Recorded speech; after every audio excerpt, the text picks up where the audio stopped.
So I got back from Vegas a couple of days ago, and one comment has really stuck with me. They said this might have been the last useful DEF CON and Black Hat.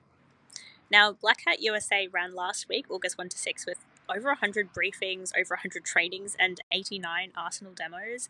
And then DEF CON 34 followed that weekend with 67 official talks across its main tracks, plus all of the village talks and all of the demos.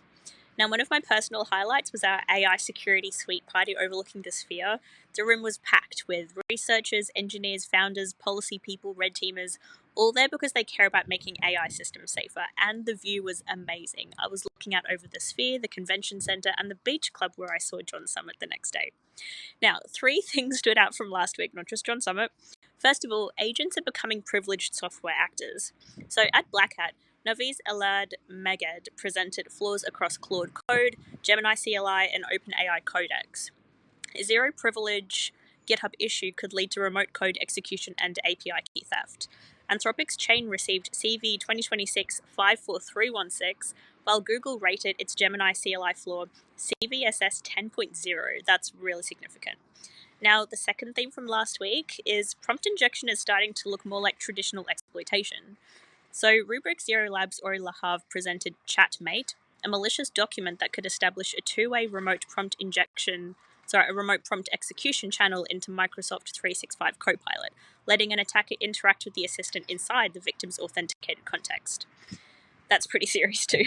And then the third theme from last week, AI security is still really software security. So at DEF CON, Sierra researchers Vladimir Tokarov and Ofek Itak disclosed 10 CVEs in llama.cpp, including 2 server use after free bugs rated 9.2 under CVSS 4.0. Then came the AI Security Forum, always my favourite day of the week. It was under Chatham House rules, so I can't attribute comments, but someone suggested this may have been the last year humans do most of the hacking at conferences like these. Now, that sounds really dramatic, except DEF CON did feature a multi-agent pipeline that could turn a CVE into working remote code execution in under an hour, while Black Hat had a talk on going from autonomous exploit to deployed defense in under 5 minutes. So by next year, agents may increasingly find, exploit, detect, and patch vulnerabilities at machine speed, and humans may govern the process, but increasingly we may not actually be doing the hacking.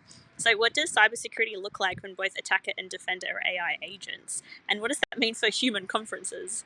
Now, thank you so much for keeping me company while in Vegas. Follow me for more like this, and let me know what you want to hear about from last week.